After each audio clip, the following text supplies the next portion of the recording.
Health, education, रोज़गार और किसानों का मुद्दा, क्योंकि हमारा जिला जो है किसानी से जुड़ा हुआ है। ये विधानसभा भी किसानी से जुड़ी हुई है। विकास केवल भाषणों तक सीमित नहीं रहना चाहिए, वो ज़मीन पे उतरना चाहिए। आजकल जो चुनावी प्रणाली है उसको प्रभावित किया जा रहा है। 27 लाख लोग वोट नहीं डाल पाए जी। किस तरीके से पुलिस के बल पे लोगों को रोका गया है। इसीलिए जो साजिशें हैं, मुद्दों को डाइवर्ट करके इधर उधर की बातें करी जा रही हैं। उत्तर प्रदेश का सबसे बड़ा जिला लखीमपुर खीरी 2014 से पहले ये जिला गैर भाजपा दलों का और ख़ास तौर से कांग्रेस और समाजवादी पार्टी का मजबूत किला कहा जाता था। 2014 में भारत की राजनीति में ज़बरदस्त बदलाव हुआ और पूरे भारत में एक लहर चली भारतीय जनता पार्टी की अन्ना आंदोलन के बाद, और उस लहर का नतीजा ये हुआ कि केंद्र में सत्ता परिवर्तन हुआ। कांग्रेस की हुकूमत थी इससे पहले, फिर भाजपा की हुकूमत हुई। गुजरात के सीएम नरेंद्र मोदी जी को भारत का प्रधानमंत्री बनाया गया। 2014 में नरेंद्र मोदी के प्रधानमंत्री बनने के बाद एक लहर चल पड़ी, मोदी लहर या मोदी फैक्टर, और उसका असर भारत के अधिकांश राज्यों पर भी हुआ। जब भी जिस राज्य में चुनाव होते गए विधानसभा के, उन राज्यों में ज़्यादातर भारतीय जनता पार्टी को जीत हासिल होती रही। इसी क्रम में, इसी सिलसिले में जब 2017 में उत्तर प्रदेश में विधानसभा का चुनाव हुआ तो यहाँ भी मोदी फैक्टर ने काम किया और भारतीय जनता पार्टी की हुकूमत 2017 में बन गई। योगी आदित्यनाथ मुख्यमंत्री बनाए गए। 2017 के बाद ये सिलसिला और ये सफ़र जारी रहा और फिर 2022 का चुनाव हुआ और 2022 के चुनाव में भी भारतीय जनता पार्टी की लहर एक तरह से कायम रही, या कह लीजिए मोदी फैक्टर ने काम किया और योगी आदित्यनाथ दोबारा मुख्यमंत्री बन गए। इसी दौरान 2024 में लोकसभा का चुनाव होता है और 2024 के लोकसभा के चुनाव में हैरत अंगेज तौर पर, या कहा जाए कि समाजवादी पार्टी ने इंतहाई मेहनत और मशक्क़त के साथ हैरत अंगेज तौर पर ज़बरदस्त कामयाबी हासिल की और उत्तर प्रदेश में समाजवादी पार्टी को लोकसभा की 37 सीटें हासिल हो गई। ये एक बहुत बड़ी कामयाबी थी, बहुत बड़ी एक सफलता मानी गई और 2024 के बाद धीरे धीरे आहिस्ता आहिस्ता माहौल में तब्दीली आती जा रही है। अब 2027 का विधानसभा का चुनाव बिल्कुल सर पर है, बिल्कुल करीब में है और चंद महीनों के अंदर ही विधानसभा का चुनाव होना है। विधानसभा के चुनाव के लिए तमाम पार्टियों ने कमर कस ली है, तैयारियां शुरू कर दी हैं, संगठन को मजबूती दी जा रही है और क्षेत्र में नेतागण निकलकर, या पार्टियों के जो सिपाही हैं, कार्यकर्ता हैं, पदाधिकारी हैं, वो क्षेत्रों में अपना अपना काम कर रहे हैं, लोगों तक पहुंच रहे हैं और पार्टी को मजबूत बनाने की कोशिश कर रहे हैं। नाजरीन, हम आपको ये बताना चाहेंगे कि उत्तर प्रदेश का सबसे बड़ा ज़िला लखीमपुर खीरी में जब 2017 का विधानसभा का चुनाव हुआ तो यहाँ की 8 की 8 विधानसभा सीटों पर भारतीय जनता पार्टी ने कब्जा किया था और 2022 में भी जब चुनाव हुआ तो 2022 में भी 8 की 8 सीटों पर भारतीय जनता पार्टी को ज़बरदस्त कामयाबी हासिल हुई थी। लेकिन 2024 के लोकसभा के चुनाव में भारतीय जनता पार्टी को जिस तरह से नाकामी का सामना करना पड़ा, वहीं कहीं ना कहीं भाजपा के लोगों का मनोबल टूटा और इधर समाजवादी पार्टी का मनोबल काफ़ी तेज़ी के साथ बढ़ गया। अब 2027 की तैयारियां शुरू कर दी गई हैं और अगर समाजवादी पार्टी की बात की जाए तो समाजवादी पार्टी ने पूरी तरह कमर कसकर मिलकर पार्टी के संगठन को मजबूत बनाने का काम शुरू कर दिया है। इसके लिए तमाम तर जिम्मेदारियां पार्टी के जो पदाधिकारी हैं, चाहे वो ज़िला स्तर के पदाधिकारी हैं, चाहे वो प्रदेश स्तर के पदाधिकारी हैं, उनको जिम्मेदारियां दी गई हैं, पार्टी नेताओं को जिम्मेदारियां दी गई हैं और पार्टी कार्यकर्ताओं को जिम्मेदारियां दी गई हैं कि पार्टी की जो पॉलिसियां हैं वो आवाम के दरवाजे दरवाजे तक पहुंचाई जाएं, जनसंपर्क किया जाए और पार्टी के संगठन को मजबूत किया जाए, ताकि 2027 में एक बार फिर लखीमपुर खीरी जिले की 8 विधानसभा सीटों पर समाजवादी पार्टी का परचम लहराया जा सके और उत्तर प्रदेश में समाजवादी पार्टी की सरकार बन सके। तो पार्टी ने तमाम अपने पदाधिकारियों को, लीडरान को, कार्यकर्ताओं को, पार्टी के जो सिपाही हैं, सभी को जिम्मेदारियां दी हैं।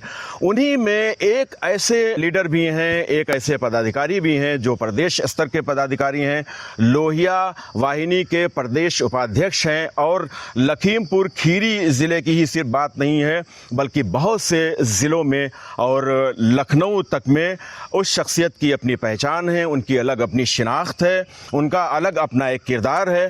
पार्टी के लिए वो पूरी तरह से हमेशा समर्पित रहते हैं। एक बहुत ही अच्छी जहनियत के मालिक, बहुत बासलाहियत, पढ़े लिखे इंसान और एक उनकी अच्छी छवि, एक अच्छी इमेज पार्टी में भी है, आवाम में भी है। और मैं बात कर रहा हूं आज समाजवादी पार्टी के लीडर मिर्ज़ा शेखू साहब की। इस वक्त हमारे साथ मिर्ज़ा शेखू साहब हैं। शेखू साहब, बहुत बहुत आपका तहे दिल से शुक्रिया अदा करेंगे, शुक्रगुजार हैं कि आपने बहुत मसरूफियत से अपना कीमती वक्त दिया है। तो कुछ जी, सबसे पहले मैं शुक्रिया अदा करना चाहूँगा आपका कि आपने जिन अल्फाजों के साथ मेरी हौसला अफजाई करी, तो मुझे यकीन है ये चलते चलते जो सफ़र होगा, बातचीत होगी, बड़ी अच्छी होगी जी, इंशाअल्लाह ताला, इंशाअल्लाह। तो शुरू में यहीं पर हम बात कर लेते हैं। थोड़ा सा ये भी जानना चाहेंगे, चूँकि आप विधानसभा लखीमपुर क्षेत्र ख़ास तौर से, वैसे आप पूरे ज़िले का भी दौरा करते हैं जब कभी कहीं पार्टी की तरफ से आपको निर्देश मिलता है, या वैसे भी आप दौरा करते रहते हैं, लेकिन इस समय आप विधानसभा लखीमपुर क्षेत्र का दौरा कर रहे हैं। आपने दर्जनों, शायद सैकड़ों गांवों का आपने दौरा भी किया है, कई मीटिंग्स भी आपने की हैं। हम सबसे पहले यही जानना चाहेंगे कि, और लोग भी जानना चाहेंगे, बहुत से लोग आपसे अगर नहीं वाकिफ़ हैं, आपकी जो फैमिली बैकग्राउंड है उससे वाकिफ़ नहीं है, या आपकी जो तालीमी लियाकत है, सभी जानते हैं कि मिर्ज़ा शेखू हैं, लेकिन हम बताना चाहेंगे इस वीडियो के माध्यम से कि मिर्ज़ा शेखू क्या हैं। आज राजनीति में जिस तरह से पढ़े लिखे लोगों की ज़रूरत है, बासलाहियत लोगों की ज़रूरत है, शरीफ, ईमानदार और मुहज़्ज़ब किस्म के लोगों की ज़रूरत है, उसकी कहीं ना कहीं कमी देखी जा रही है, लेकिन मिर्ज़ा शेखू जैसे लोग उस कमी को पूरा करते हुए दिखाई पड़ रहे हैं। तो सबसे पहले हम फैमिली ग्राउंड आपकी जानना चाहेंगे कि फैमिली ग्राउंड आपकी क्या है, और उसके बाद में जो आपका तालीमी सफ़र है इब्तिदा से लेके और आखिर तक, इसके बारे में थोड़ा सा रोशनी पहले डाल दें। जी ज़रूर। मेरे वालिद अभी रिटायर्ड हैं, he is a retired engineer, और नगहा ब्लॉक में उन्होंने 20 साल से अधिक सेवाएं दी। और मेरा परिवार, मेरे बड़े अब्बू यहाँ पर as a manager LDB bank में रहे, फूलबेड़ में उनकी पोस्टिंग, वो भी रिटायर हैं। तालीम के मुतालिक मेरी जो एजुकेशन रही, क्लास 5 तक मैं निवेरा पब्लिक स्कूल में पढ़ा। उसके बाद मैं ग्रीनफील्ड गया, 10th वहाँ से किया। आप सबकी दुआओं से फर्स्ट डिवीज़न 10th मेरी रही। उसके बाद एक उस वक्त इंजीनियरिंग का एंट्रेंस एग्ज़ाम होता था कोचिंग के लिए, फिटजी के लिए, IIT कोचिंग के लिए। तो पिनाकल प्रोग्राम का मैंने एग्ज़ाम क्रैक किया, जिसके उस पर मुझे एडमिशन मिला दिल्ली में, और मैंने कोचिंग प्लस स्कूलिंग दोनों साथ में करी। पिनाकल प्रोग्राम किया और KPS कालका पब्लिक स्कूल जो है, वहाँ से मैंने 12th किया। 12th भी मेरा फर्स्ट डिवीज़न रहा, और ऊपर वाले का शुक्र रहा कि मैंने इंजीनियरिंग का एक बहुत ही अहम एग्ज़ाम होता है, all India engineering entrance examination, उसको मैंने क्रैक किया। उसके बाद मैकेनिकल इंजीनियरिंग पूरी हुई, सिविल की भी प्रिपरेशन करी। और क्योंकि पढ़ाई और इल्म बढ़ाते रहना, ख़ास तौर पर अगर आप ऐसी चीज़ों में हैं जहाँ पर आपकी भागीदारी सियासत में है, राजनीति में है, या सामाजिक चीज़ों में है, तो आपको पढ़ते लिखते रहना चाहिए। आपको ज़माने के साथ अपडेट होते रहना चाहिए। तो मेरी कोशिश रहती है अभी भी कि वक्त निकाल, इस वक्त मशरूफियत है लेकिन तब भी वक्त निकाल के मैं पढ़ता लिखता रहता हूँ। और यकीन मानिए इल्म एक ऐसा ज़रिया है जो इंसान को बड़ा मजबूत करता है ज़हनी। क्योंकि एजुकेशन की बात आपने करी तो थोड़ा सा मेरा इस पे जो विज़न है मैं उसको रखना चाहूँगा कि ख़ास तौर में पॉलिटिक्स में, राजनीति में शिक्षा जो होता है वो समाज को जागरूक करता है। और अशिक्षित समाज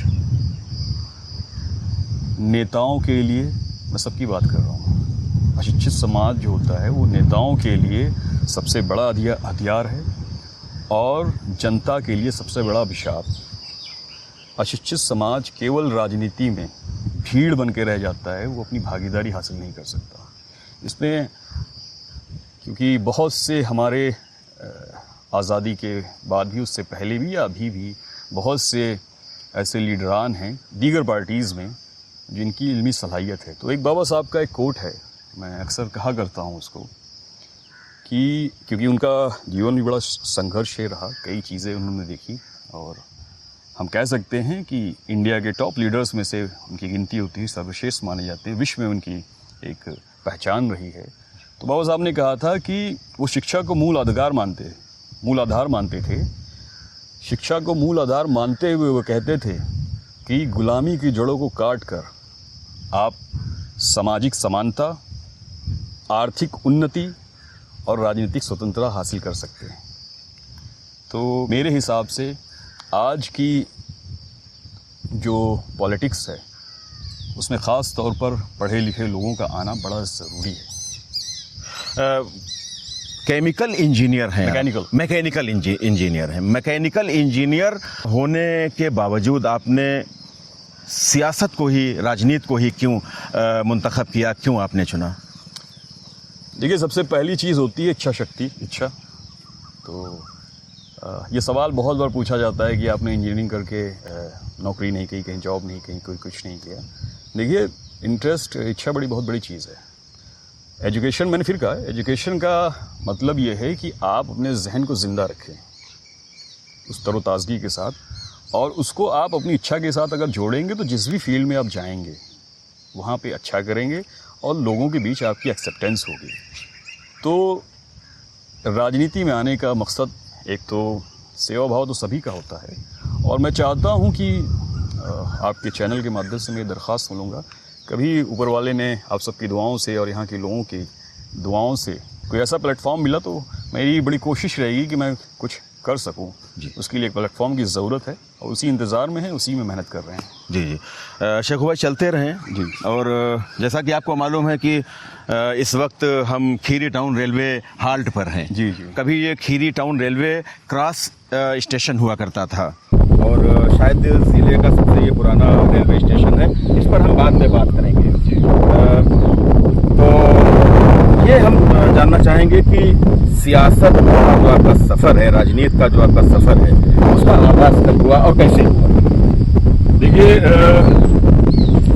मैं बहुत 2004 की बात है, मतलब इंटरेस्ट सबसे क्रिएट हुआ तो शर्मा जी कार्यालय मेरे घर के पीछे। अच्छा, तो छोटे छोटे थे, जाया करते थे। स्वर्गीय वीरेंद्र बहादुर सिंह जी के मेरे पिताजी से जो ताल्लुकात थे, हम लोग भी उनको दर कहते थे। तो कार्यालय इलेक्शन चल रहा था, तो इलेक्शन में अक्सर हम लोग जाया करते थे, तो एक इंटरेस्ट था। फिर प्रभाव सबसे ज़्यादा पड़ा हमारे नेता श्री अखिलेश यादव जी का, जब यात्रा लेकर निकले उत्तर प्रदेश जो 100 ही इज़ ऑल्सो इंजीनियर जी। और उन्होंने ने कहा कि पढ़ा लिखा इंसान जब आता है राजनीति में और जब वो अपनी बात रखता है, जो अपनी बात कहता है, तो लोग उससे प्रभावित होते हैं, कनेक्ट होते हैं।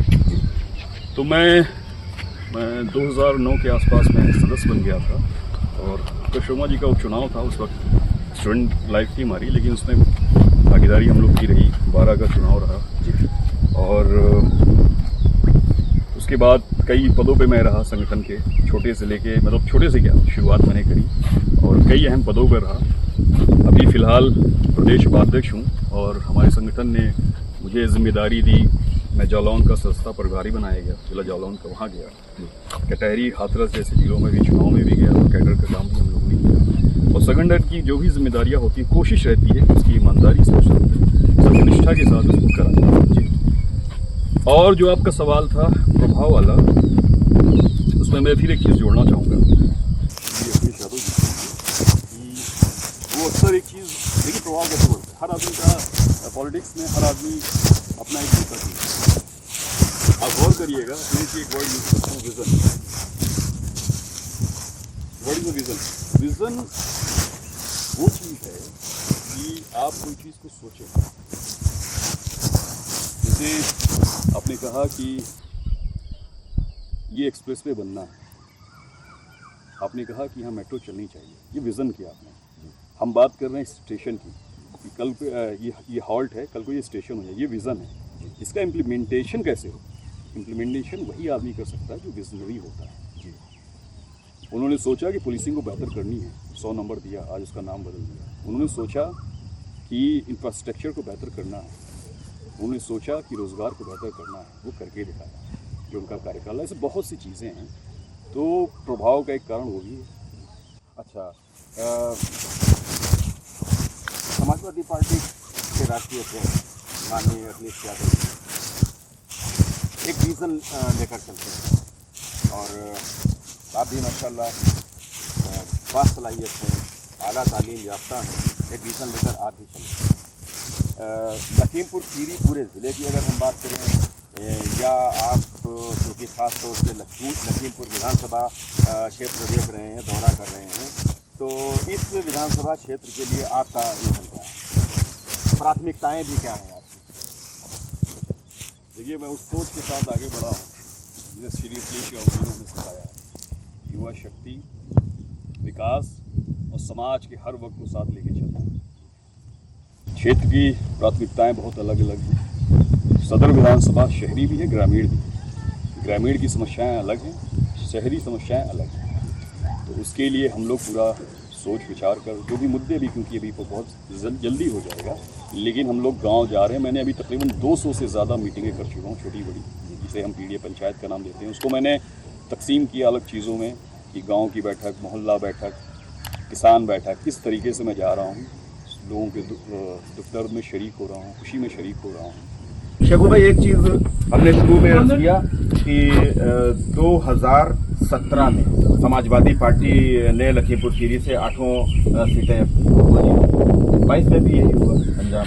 लेकिन 2024 में एक तरह से जो कामयाबी हासिल हुई, धौरारा से आनंद भदौरिया जी कामयाब हुए, और सबसे बड़ी एक कामयाबी हम कहेंगे कि जो खीरी लोकसभा सीट है, और उत्कर्ष वर्मा जी, युवा वो भी हैं, उत्कर्ष वर्मा जी, और उत्कर्ष वर्मा जी ने केंद्रीय गृह राज्य मंत्री अजय मिश्र टेनी को शिकस्त दी थी। ये एक बहुत बड़ी बात थी, बहुत बड़ी बात थी। और करीब में ही जिला सीतापुर है, सीतापुर में कांग्रेस ने बाजी मार ली, तो ये करीब की एक तरह से 3 सीटें हो गई। लेकिन हम अपने वहाँ की 2 सीटें, और ख़ास तौर से खीरी लोकसभा की अगर हम बात करेंगे, क्या आप समझते हैं कि मनोबल बढ़ गया समाजवादी पार्टी के कार्यकर्ताओं का, नेताओं का? देखिए, मनोबल कैसे बढ़ता है? मनोबल जब आवाम आपके साथ होती है, आवाम ही, लीडर्स का मनोबल कौन बढ़ाता है? आवाम ही तो बढ़ाती है। अब वो रिजल्ट में तब्दील करती है। 2024 का रिजल्ट जनता ने तब्दील कर दिया, तो जाहिर सी बात है हमारा मनोबल भी बढ़ा है और हमारी इच्छा शक्ति भी बढ़ी है, बात बढ़ा है। 2017-2022 का चुनाव जो हारे, हमारे नेता एक चीज़ कहते हैं कि हम अपनी गलतियों से सीखते हैं और सीख कर काम करते हैं। तो जो भी कमियां रह गई हैं, हमने उन सब चीज़ों से सीखा है, और भविष्य में 2027 में जो चुनाव होएगा विधानसभा का, उसमें हम लोग जो भी मैनेजमेंट है, जो भी फील्ड वर्क है, उन सब चीज़ों को बेहतर तरीके से करेंगे, पूरी मुस्तैदी के साथ और पूरी सत्यनिष्ठा के साथ, क्योंकि हमें सरकार बनाना है। सरकार इसलिए भी बनाना है कि जनता चाह रही है। स्टूडेंट्स के सामने एक बहुत बड़ा मसला है पेपर लीक का, और पेपर लीक के मामले में अभी आपने देखा कि नीट का किस तरह से मामला हुआ, उसमें कई लोगों ने खुदकुशी भी कर ली, कई बच्चों ने, और लखीमपुर खीरी हमारे अपने ज़िले में ही एक स्टूडेंट ने सुसाइड कर लिया था। तो इस पर और इस इशू को माननीय अखिलेश यादव जी ने खासा इस पर बात भी की, इस इशू को उठाया भी। किस तरह से ये सब चीज़ें रुक सकती हैं और आने वाला जो 2027 का चुनाव होगा, क्या इसका कोई असर पड़ेगा? जो पेपर लीक हो रहे हैं, इसका कोई असर भारतीय जनता पार्टी पर निगेटिव वे में भी जो है कोई पड़ने की उम्मीद आपको दिखाई पड़ रही है? नौजवान और ख़ास तौर पर स्टूडेंट बहुत नाराज़ है सरकार से। एक पेपर गलती से लीक हो जाए, 2 लीक हो जाए, आप देखिए रिकॉर्ड्स देखिए, उत्तर प्रदेश के हाल ही के रिकॉर्ड्स देखिए। ये तो जो जिस भाई ने आत्महत्या करी है, किस पीड़ा में करी। मैंने कहा जब कोई आदमी आत्महत्या करता है तो मतलब उसकी सोच क्या होती है? उसके पास ज़िंदगी ख़त्म, उसका आत्मविश्वास ख़त्म, इतना मानसिक दबाव तनाव में होता है।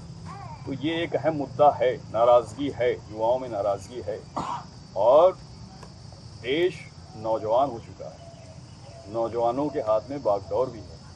तो सत्ता में बैठे लोग नौजवानों को इग्नोर नहीं कर सकते। और मैं ये चाहता हूँ, फिर मैं इसी चीज़ को दोहराना चाहता हूँ कि देश नौजवान है तो सत्ता में भी नौजवानों की भागीदारी बढ़ेगी और बढ़नी चाहिए। जब चुनाव आएगा, चुनाव में और लोकतांत्रिक व्यवस्था में वोट के जरिए ही आदमी अपनी इच्छा और अपनी निराशा दिखाता है। और मुझे पूरा यकीन है कि देश का नौजवान उसने इरादा बना लिया, जो उसके भविष्य के साथ खिलवाड़ हो रहा है, जो साजिशें करी जा रही है, तो उसका जवाब वोट के जरिए होगा। ज़रा सा अगर कुछ बोल दिया जाता है, अगर विपक्ष के जो लीडरान हैं, चाहे वो अखिलेश यादव हों या राहुल गांधी की बात की जाए, अगर ये लोग इस तरह के इश्यूज़ पर कुछ बोलते हैं तो फिर एक ऐसा तबका है जो पर्सनल एक तरह से हमले करने लगता है, जैसे अभी अखिलेश जी की प्यारी बेटी के लिए किया गया। तो ये सब तमाम चीज़ें क्या कुंठा को नहीं दर्शाती हैं कि कुंठित हो चुके हैं इस तरह के लोग कि वो पर्सनल अटैक कर रहे हैं बच्चों पर? देखिए, राजनीति में एक स्तर होना चाहिए, राजनीति विचारों की होनी चाहिए, मुद्दों की होनी चाहिए। आप किसी के घर में नहीं जा सकते, चाहे आप हो, चाहे हम हो, चाहे वो अखिलेश जी हो, चाहे राहुल गांधी या चाहे कोई भी हो, मैं सभी की बात कर रहा हूँ। और मैं इससे आपके माध्यम से एक होती है एलो रिपोर्टिंग, बेडरूम में जाके आप किसी की अपना कैमरा लेके, मतलब वो उनकी बेटी, देश की बेटी है, हम सबकी बहन बेटी है, कोई भी हो, कोई भी, इस तरीके की बातों केवल आप मुद्दे को डाइवर्ट करने के लिए ला रहे हैं, तो ये बहुत ही एक स्तरहीन चीज़ है, नहीं करना चाहिए। अच्छा, फिर हम लखीमपुर खीरी पर आते हैं। इधर कई महीने हो गए आपको दौरा करते हुए, क्षेत्र का दौरा कर रहे हैं, तो क्या ख़ास समस्याएं नज़र आ रही हैं? 10 साल कमोबेश भारतीय जनता पार्टी की हुकूमत के उत्तर प्रदेश में हो गए और 12 साल कमोबेश, बल्कि 12 साल से कुछ ज़्यादा ही, 1-2 महीने ज़्यादा ही केंद्र में हो गए हैं। क्या लगता है कि समस्याएं दूर हुई हैं या और समस्याएं बढ़ी हैं? क्या कौन कौन सी खास समस्याएं आपको इस इलाके में, इस क्षेत्र में आपको नज़र आई? लोगों ने क्या आपको बताया? देखिए, 10 साल का वक्त बहुत ज़्यादा होता है। हमारे नेता श्री अखिलेश यादव जी को 5 साल का वक्त मिला था। मैं इसलिए अभी दोनों बातों को जोड़ूंगा। 5 साल में उन्होंने जो ऐतिहासिक कार्य किए, आज भी लोग उसको कहते हैं, उसको मानते हैं, स्वीकारता है उसको। इन 10 सालों में क्षेत्र रोजगार का आलम तो आप जान ही रहे हैं। बेरोजगारी, अभी मैंने एक डेटा निकलवाया है, मैं उसको आगे साझा करूंगा। बेरोजगार कौन होता है? बेरोजगार वो होता है जो अपनी इच्छा से रोजगार, तो अहम चीज़ वही है। हेल्थ फैसिलिटीज़ जो है उसको और चुस्त और दुरुस्त होना चाहिए। जो मतलब ये चीज़ें हम आगे बहुत रखेंगे कि चुनाव में हम चीज़ें लाएंगे, मुद्दे बनाएंगे और चीज़ों को करेंगे। ये मोटी मोटी चीज़ें मैंने बनाई, हेल्थ, एजुकेशन, रोज़गार और किसानों का मुद्दा, क्योंकि हमारा ज़िला जो है किसानी से जुड़ा हुआ है। ये विधानसभा भी किसानी से जुड़ी हुई है। फिर ग्रामीण क्षेत्र की कई दिक्कतें हैं, बाढ़ की और भी सारी चीज़ें, ऐसे करके बहुत सी दीगर दिक्कतें हैं, उनको हम भविष्य में उनसे बात करेंगे जी। लेकिन हाल फिलहाल में लोगों की नाराज़गी, लोग हम लोगों से बात करते हैं, कहते हैं चीज़ें को। क्या लगता है कि कुछ बदलाव होगा इस बार प्रदेश में और लखीमपुर खीरी ज़िले में भी? देखिए, बदलाव का मन तो जनता ने बना लिया है जी, और अब धीरे धीरे बोल भी रही है जी। 1-2 महीनों में ये बोलने भी लगेंगे जी और लोगों की आवाज़ और लोगों की नाराज़गी आपको पुरजोर तरीके से सुनने में मिलेगी। जी और इसीलिए जी जो साजिशें हैं, मुद्दों को डाइवर्ट करके इधर उधर की बातें करी जा रही हैं। जी इश्यूज़ पे जो चीज़ें होनी चाहिए, इश्यूज़ पे जो इलेक्शंस होते हैं या इश्यूज़ की जो राजनीति है उससे डाइवर्ट करने की, किसी अदर एंगल में या किसी और चीज़ पे ले जाने की, वो इसीलिए डाइवर्ट कर रहे हैं क्योंकि जनता में नाराज़गी है। विकास केवल भाषणों तक सीमित नहीं रहना चाहिए, वो ज़मीन पे उतरना चाहिए। और ज़मीन पे 10 सालों में कितना उतरा है वो इस जनपद की जनता जानती है, इस प्रदेश की जनता जानती है। एक सवाल ये है कि समाजवादी पार्टी को अपना वोट क्यों कर दे, क्यों दे वोट अपना? शिक्षा पर, रोज़गार पर, बेहतर कानून व्यवस्था पर, जी किसानों के मुद्दों पर, आधी आबादी की आवाज़ पर। जी और समाजवादी पार्टी को क्यों करे? तो समाजवादी पार्टी की जो आइडियोलॉजी है, जी जो संविधान में लिखा है, उसको हम बता दे रहे हैं जी और मेरे ख्याल से जनता समझती है। जी आपके माध्यम से हम अक्सर कहा करते हैं, आपके माध्यम से भी कहेंगे, शासन का स्रोत जो होती है वो जनता। जी शासन का स्वरूप जो प्रस्तावना में लिखा गया है, संपूर्ण प्रभुत्व संपन्न, समाजवादी, पंथनिरपेक्ष, लोकतांत्रिक गणराज्य। उद्देश्य क्या है? न्याय, समानता, स्वतंत्रता, एकता, अखंडता, बंधुता। तो समाजवादी जो शब्द है वो हमारी विचारधारा क्या है? ये सुप्रीम कोर्ट DS नकारा केस में 1900 माननीय सुप्रीम कोर्ट ने 1982 में जजमेंट दिया कि समाजवाद की परिभाषा क्या है। समाजवाद की परिभाषा ये है कि आय की असमानता को कम करना, आय की असमानता को कम करना, जीवन स्तर की असमानता को कम करना, शोषण की समाप्ति करना और गरीब वंचित वर्गों का कल्याण करना। तो हम जब काम ही कर रहे हैं आय की असमानता को कम करने के लिए, हम जब काम ही कर रहे हैं कि जीवन स्तर की असमानता को कम किया जाए, जो गरीब है उसका जीवन स्तर बेहतर हो, जो किसान है उसका जीवन स्तर बेहतर हो, जो पढ़ाई लिखाई कर रहे हैं या जो रोज़गार में अवसर ढूंढ रहे हैं उनका जीवन स्तर बेहतर हो, शोषण की समाप्ति हो और वंचित लोगों का कल्याण हो, तो लोग हमको क्यों नहीं वोट करेगी? बढ़ चढ़ के वोट करेगी। और लोकतंत्र में सबसे मजबूत चीज़ होती है भागीदारी। जी भागीदारी आजकल जो चुनावी प्रणाली है उसको प्रभावित किया जा रहा है, लेकिन जनता अब ये भी जागरूक हो चुकी है। आप जाइए, जिक्र करिए, अक्सर लोग कहते हैं अरे भैया बेईमानी कर लेते हैं, जान रही है ना, भागीदारी भी बढ़ेगी। अच्छा, बेईमानी की बात की तो क्या आपको लगता है कि EVM है, वोट चोरी है, ये सब चीज़ें क्या बीजेपी कुछ ऐसा करती है या बीजेपी के हक में इतना माहौल ही साजगार है कि वो बंगाल की बात की जाए, बिहार की बात की जाए, महाराष्ट्र की बात की जाए तो हर जगह वो चुनाव जीत रही है? या फिर EVM का कोई खेल है, वोट चोरी का कोई खेल है या वोटर लिस्टों का कोई खेल है? आप क्या मानते हैं? फ्री एंड फेयर इलेक्शन जो होता है जी, वो संविधान के मूल ढांचे का अंश है। जी, संविधान का जो मूल ढांचा होता है जी, उसको किसी भी संशोधन या किसी भी उससे चेंज इन बदलाव नहीं किया जा सकता। जी। बंगाल में फ्री एंड फेयर इलेक्शन हुआ, जी, 27 लाख लोग वोट नहीं डाल पाए। जी, किस तरीके से पुलिस के बल पर लोगों को रोका गया है। जी, मैंने क्या कहा कि जब तक भागीदारी सुनिश्चित नहीं होगी, जी, सही तरीके से नहीं होगी, तब तक आप कैसे मत जान सकते हो? अब यहाँ पर 20 लोग बैठे हैं, 10 को आप वोट डालने ही ना दो, फिर वो कैसा इलेक्शन है? मौजूदा वक्त में जो भारतीय जनता पार्टी की हुकूमत है उत्तर प्रदेश में, 10 साल कमोबेश मान के चलिए कि 10 साल होने को हैं, तो क्या देखते हैं इन 10 सालों में अगर विकास की बात की जाए या बेहतरीन गवर्नेंस की बात की जाए, कितने नंबर देंगे आप? देखिए, विपक्ष का आदमी कोई भी नंबर दे वो मानेगा नहीं कोई। जी, जी, मैंने कहा कि विकास सिर्फ भाषणों तक सीमित नहीं होना चाहिए, वो ज़मीन पर भी उतरना चाहिए। जी, तो इसी बात में सारी चीज़ें हैं। और इसको कैसे आप देखेंगे? अगर 10 साल का वक्त बहुत होता है, 10 साल में बहुत से लोग दुनिया से रुखसत हो गए, बहुत से लोग आ गए। जी, तो आप जाके देखिए, अगर गांव में, शहरों में लोगों का जीवन स्तर ठीक हुआ है, लोगों का एक ज़िंदगी जीने का तरीका ठीक हुआ है, तो फिर लोग या हम आप उनको जो होता है उतने अंक दे दें। अगर नहीं हुआ है तो मुझे नहीं लगता कोई अंक देना चाहिए। आप दौरा कर रहे हैं जी, गांव-गांव जा रहे हैं, लोगों से मुलाकात हो रही है और ये सारी बातें देखने के बाद आम आदमी ये सोच रहा है, ये ख्याल कर रहा है कि शायद 2027 के विधानसभा चुनाव में एक संभावित आप उम्मीदवार हैं या चुनाव आप लड़ेंगे?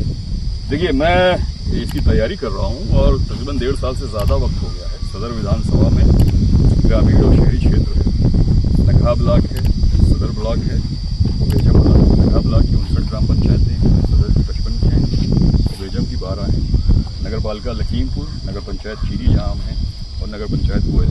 ये इतना इसका भौगोलिक स्थिति है। तो मेरी कोशिश है, मैंने ज़्यादा से ज़्यादा अभी 200 से ज़्यादा मैं कमोवेश छोटी बड़ी मीटिंगें कर चुका हूँ। फिर वही चीज़, लोगों के सुख दुख में शरीक होता हूँ, जहाँ कहीं भी कोई चीज़ें होती हैं वहाँ पे जा रहा हूँ। चकू भाई, आज हम आपको ख़ास तौर से जो है हमने आपको जहमत दी, खीरी टाउन में हमने आपको बुलाया। हम आपके दौलत खाने पर भी हाजिर हो जाते, लेकिन हमने आपको खीरी टाउन में बुलाया। और जो इंटरव्यू का जो आगाज़ हुआ, जो जहाँ से इंटरव्यू के सफ़र का आगाज़ हुआ, वहाँ अब हम कहीं इंतहा पर आ गए हैं यहाँ पर अभी इस वक्त। और आप ठीक मेरे पीछे आप देख रहे हैं कि एक इधर ज़रा कैमरा डालिए, ये खीरी टाउन हाल्ट, ये आप देख रहे हैं बोर्ड लगा हुआ है खीरी टाउन हाल्ट का। तो जाहिर सी बात है कि आप खीरी टाउन में हैं और खीरी टाउन लखीमपुर खीरी ज़िले का सबसे पुराना कस्बा भी है और तकरीबन इस वक्त 80,000 की आबादी है। और इस आबादी से जुड़ा हुआ, इस कस्बे से जुड़ा हुआ पूरा एक इलाका है, दर्जनों गांव हैं जो इस कस्बे से जुड़े हुए हैं। तालीम की बात की जाए तो कई जो आसपास के तमाम गांव के बच्चे बच्चियां आते हैं, इंटर तक है यहाँ पर स्कूल, तो यहाँ तालीम हासिल करने के लिए आते हैं। यहाँ के बच्चे बच्चियाँ लखीमपुर में जाते हैं। एक सही मानों में तो एक लड़कियों का, एक बालिकाओं का एक इंटर कॉलेज है यहाँ पर और एक और ज़िला पंचायत इंटर कॉलेज है। तो बाकी लखीमपुर ही जाना पड़ता है इसके लिए। अब हम खीरी टाउन की बात कर लें तो क्या करना चाहेंगे आप खीरी टाउन के लिए? खीरी टाउन में 2 चीज़ें ख़ास तौर से, एक तो डिग्री कॉलेज वगैरह की व्यवस्था, डिग्री कॉलेज का क़याम करना, क्या करेंगे आप? या आपकी सरकार आ जाए तो तब क्या करेंगे आप? मैं वही कहने जा रहा हूँ कि देखिए, बहुत अहम बात है। 80,000 से ज़ायद पॉपुलेशन है और बड़े बड़े गांव हैं, ग्राम पंचायतें हैं, मजरे हैं, पुरवा हैं, आसपास जुड़े हुए हैं। ठीक बात है कि जब कोई गांव के बगल में कोई कस्बा होता है तो आदमी गांव से मूव करता है और गांव से बगल में कोई शहर होता है वहाँ पर। अब बताइए, इतनी पॉपुलेशन में अगर डिग्री कॉलेज नहीं है लड़कियों का, और क्योंकि लड़कियों के लिए हमें सब चीज़ें प्रोवाइड करानी होती है, सुरक्षा भी हो और उनकी फैसिलिटीज़ भी। तो मैं ये विश्वास दिलाना चाहूँगा, मतलब ये विश्वास दिलाना चाहूँगा कि हमारी सरकार बनी और अगर मुझे वो प्लेटफॉर्म मिला जिसकी मैं तैयारी कर रहा हूँ, तो भविष्य के मुख्यमंत्री श्री अखिलेश यादव जी का हाथ पकड़कर, जिद कर जो भी यहाँ के लिए करना होगा डिग्री कॉलेज के लिए, और वो इन सब चीज़ों में बहुत बढ़ चढ़कर उनकी रुचि भी रहती है। मैंने क्या किया, he is always talking about vision, तो उनके विज़न के तहत एक मुद्दा एजुकेशन है, इंडस्ट्रीज़ हैं, रोज़गार है, तो उनको खुशी होगी ये काम करते हुए। तो भविष्य में मैं ये कहूँगा कि अगर हमारी सरकार बनेगी, हमें ये उम्मीद है और जनता से चीज़ों से उम्मीद है, तो इस मसले का हल हम लोग ज़रूर निकालेंगे और ज़रूर इस पर काम करेंगे और ज़रूर मुझे यकीन है होगा। दूसरी चीज़ जो स्टेशन का आप जिक्र कर रहे हैं, तो मैं इस पे बात करने से पहले मैं थोड़ा सा बता दूं, हमारा ख़ास मकसद ये भी जो है था कि खीरी रेलवे स्टेशन जो हमारा क्रॉस रेलवे स्टेशन था और अब ये हाल्ट में तब्दील कर दिया गया। और अगर आप देखेंगे तो वो जो जहाँ पर गेट आपको दिखाई पड़ रहा है भाई, हाँ, वहाँ से लेकर और ये पूरी इधर थोड़ा सा कैमरा डालिए, पूरा ताहद्दे निगाह जहाँ तक निगाह जाती है ये रेलवे की बहुत कुछ यहाँ पर बन सकता है, गोडाउन भी बन सकता है, सब कुछ चीज़ हो सकती है। ये बोर्ड खीरी टाउन हाल्ट, ये हमें शर्मिंदा कर रहा है। खीरी टाउन की 80,000 आबादी को शर्मिंदा कर रहा है, दर्जनों गाँव की 1-2 लाख आवाम को शर्मिंदा कर रहा है। ये खीरी टाउन रेलवे स्टेशन ज़िला खीरी का सबसे पुराना रेलवे स्टेशन है, बल्कि जब रेल का आगाज़ हुआ शायद उसी के चंद साल के बाद ये रेलवे स्टेशन बना था, क्रॉस रेलवे स्टेशन था। और उसके बाद में जब 2012 में, शायद 2011-12 में जब इसको बड़ी लाइन में तब्दील करने का काम इसका आगाज़ हुआ, उस वक्त कांग्रेस की हुकूमत थी, यूपीए की हुकूमत थी। और उसमें आगाज़ हुआ था और उसके बाद में फिर 2014 में बदलाव हो गया और फिर ये काम होता रहा। लेकिन ये खीरी टाउन का रेलवे स्टेशन जहाँ रोज़मर्रा अगर बात की जाए सुबह से शाम तक जितनी भी ट्रेनें यहाँ पर रुकती हैं तो शायद 1000 कमोबेश यात्री यहाँ से सवार होते होंगे रोज़ के सफ़र की बात अगर जितनी भी ट्रेनें यहाँ पर रुकती हैं तो आमद व रफ्त 1000 कमोबेश 1000 मुसाफिरों की होगी, लेकिन ये हाल्ट हो गया। ये शर्मिंदगी की वजह हो गई। इसके लिए आवाज़ उठाई गई बहुत बार उठाई गई और हमारे सांसद जो मौजूदा वक्त के उत्कर्ष वर्मा जी हैं, खीरी के सांसद, उन्होंने भी आवाज़ उठाई। तो क्या करना चाहेंगे, क्या करेंगे, या सांसद जी ने जो आवाज़ उठाई या जो भी किया इस बारे में और इसके बारे में रेलवे स्टेशन के बारे में और इस वक्त हाल्ट है इसके बारे में क्या कहना चाहेंगे, क्या दिलासा देना चाहेंगे, क्या भरोसा देना चाहेंगे आप? देखिए ये जो बोर्ड लगा है ये हाल्ट का लगा है, पहले क्रॉस स्टेशन का लगा। जी मायूसी का सबब तो है और बड़ी मायूसी का सबब है। अब बात आ गई, देखिए ये क्योंकि रेलवे जो है केंद्र सरकार के अंतर्गत आता है और इस लोकसभा से प्रतिनिधित्व कर रहे हैं श्री उत्कर्ष वर्मा जी, हमारे माननीय सांसद हैं और वो बड़ी कोशिश कर रहे हैं। अक्सर उनके पार्लियामेंट की जो स्पीचेस होती है, देश की सबसे बड़ी पंचायत है, उस पंचायत में वो अक्सर जिक्र करते हैं खीरी का या और जगहों का। तो विपक्ष में रहते हुए आदमी आवाज़ उठाएगा और कहाँ उठाएगा, जहाँ सुननी चाहिए। तो जिन लोगों को सुनना चाहिए अगर वो सुन नहीं रहे हैं, इसके लिए हम आवाज़ उठाते रहेंगे और हमारे माननीय सांसद और जितने भी लोग प्रयास करते हैं और अब यकीन अगर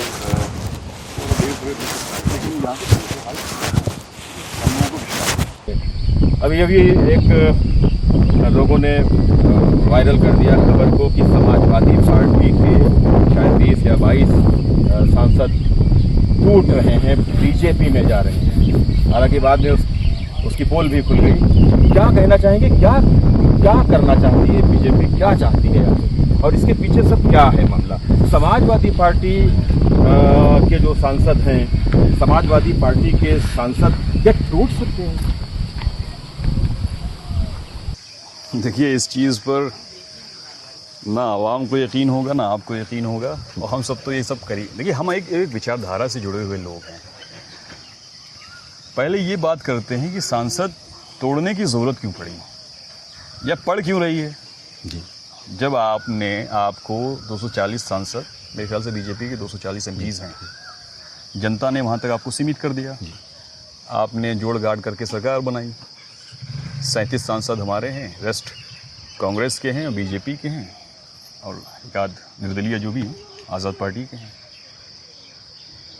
2024 मुझे जो लगता है, मेरा अनुमान जो है 2024 के मामलों में इन्हीं के कई सांसदों ने जिक्र किया था कि 400 पार और संविधान संशोधन होगा। जी, एक बिल आ रहा है, अच्छा, पर सीमिन का जो जिक्र हो रहा है वो इसकी आवश्यकता इतनी क्यों पड़ रही है? क्यों पड़ रही है?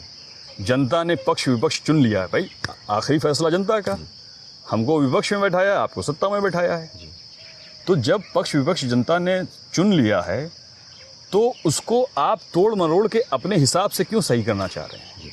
ये कहीं ना कहीं फिर से संविधान को संशोधित करने की साजिश है, क्योंकि विशेष बहुमत के जरिए आप वो चीज़ें कर सकते हैं जो आप करना चाहते हैं। इसीलिए महाराष्ट्र में फिर मैंने कहा फ्री एंड फेयर इलेक्शन, जो बंगाल में जो सूरत हाल हमने देखा, या उत्तर प्रदेश में भी जो कई उपचुनाव हुए थे विधानसभा के, आपने देखा नहीं पुलिस वाला कैसे बंदूक लेके खड़ा था औरत के सामने और लोग कैसे खड़े हुए थे।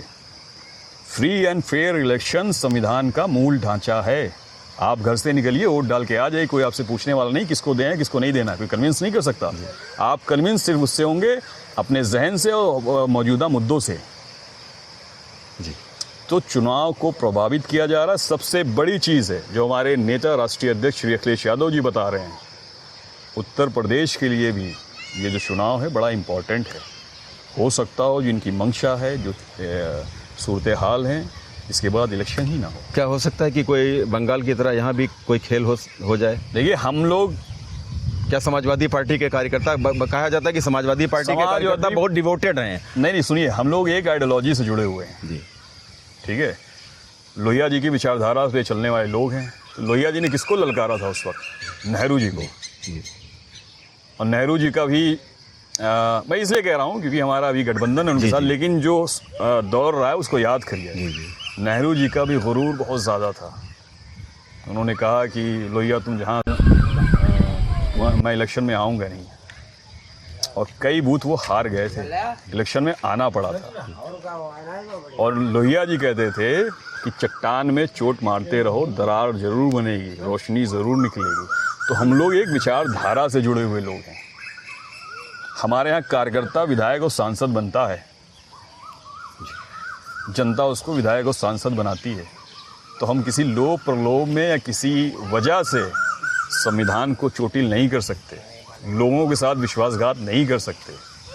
हमें जनता के बीच रहना है, हमें बड़ी बड़ी बातें नहीं करनी है, हमें जनता के लिए बात करनी है, जनता के लिए काम करना है। आवाम को क्या मैसेज देना चाहेंगे? ख़ासतौर से अगर हम लखीमपुर विधानसभा क्षेत्र की आवाम की बात करें, क्या मैसेज देना चाहेंगे? आखिरी आपसे ये सवाल। मेरी ज़ाती एक आप सबसे और इलेक्शन के संदर्भ में। हाँ भाई, जी, ज़ाती गुजारिश रहेगी, ख़ास तौर पर लखीमपुर सदर विधानसभा के आवाम, उसमें भी नौजवान तबके से, किसान तबके से, हमारे बड़े बुज़ुर्ग कि आप सबकी दुआओं और आशीर्वाद से मेरा सफ़र जो अभी तक का तैयारी का है वो बहुत अच्छा हो रहा है। मुझे बहुत ऊर्जा मिल रही है, बहुत खुशी है, और ये वक्त के साथ बढ़ता जा रहा है। लोगों का समर्थन बढ़ रहा है, आशीर्वाद बढ़ रहा है। तो मैं ये गुजारिश करूँगा कि जिस इच्छा के साथ मैं कोशिश कर रहा हूँ कि आपकी सेवा कर सकूँ, तो उस प्लेटफॉर्म तक मुझे ज़रूर पहुँचाएँ, क्योंकि असल जिम्मेदारी वहीं से शुरू होगी और असल चीज़ भी वहीं से शुरू होगी जब मैं उस प्लेटफॉर्म पे पहुंचूंगा, जब मेरे पास कुछ करने की क़ुव्वत बढ़ेगी, और वो क़ुव्वत देने की ताकत यहाँ की आवाम के पास है।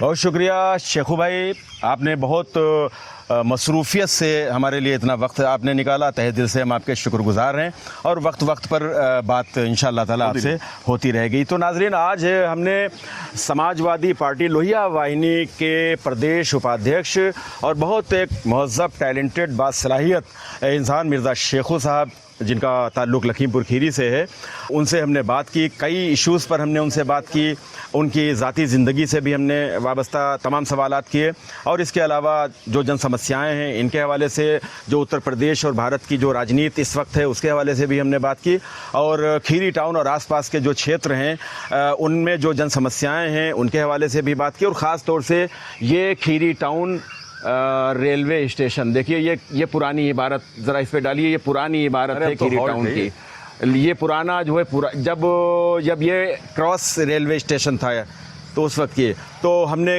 हाल्ट की बात की, तमाम इश्यूज़ पर हमने बात की, और शेखू साहब ने बहुत खुल कर उन तमाम सवालात के हमको जवाब दिए। अब देखना ये होगा कि पार्टी 2027 के चुनाव के संदर्भ में शेखू साहब के लिए क्या डिसीज़न लेती है। जो भी फ़ैसला होगा वो आने वाला वक्त बताएगा। आपको ये वीडियो कैसा लगा, ज़रूर अपनी राय का इजहार कीजिएगा कमेंट बॉक्स में, और बहुत मोहब्बतों के साथ आपसे गुजारिश कि आप खीरी.com को सब्सक्राइब ज़रूर कीजिएगा। कैमरा पर्सन आफ्ताब अंसारी और मोहम्मद शाहान रज़ा के साथ गुफरान अहमद को इजाज़त दीजिए। वीडियो देखने के लिए बहुत शुक्रिया।